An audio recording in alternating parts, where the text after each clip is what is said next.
tonga nitsidika tamin'ny fomba fanajana ny ministry ny fambolena sy ny fiompiana Ramilson Arfidy ny tale général ny Afrika Res Harold Roy Makole ny 17 Jona 2024 tao Anosy nidinika makasika ny fampiroboroboana nisy ampiarina vary eto Madagasikara. Nitsidikatsika tokoa ny directeur général ny Afrika Res Dr Harold Makole zay sady ihany koa izy directeur régional ho an'ny Afrika Australe ny one CGR dinika teto zay amin'ny fiara-miasa atsika mo resaka ny centre du riz pour l'Afrique zany resaka vary zany foto-tsakafotsika malagasy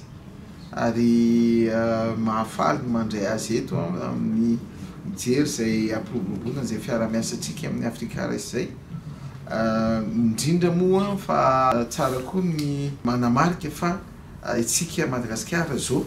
no mitantana ny conseil des ministres ny Afrika Res ny hoe ny présidence conseil des ministres ny Afrika Res mandritra ny 2 taona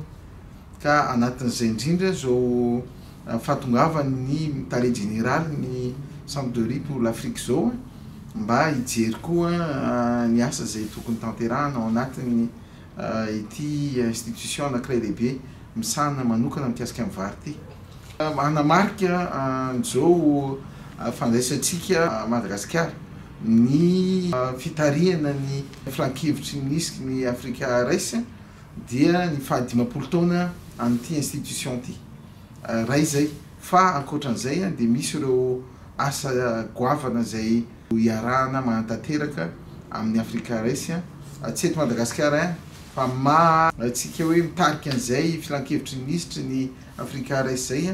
dia isy asa maromaro zay vinavinaina tanterahana anatin'izay 2 taona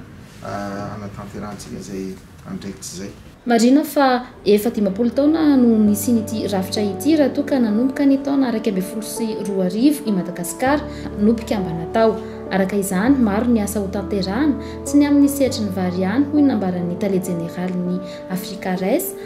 fa ao ihany koa ireo sy ampiarina hafa toy ny vomanga ka vonona izy ireo izara ny traikefa ananany.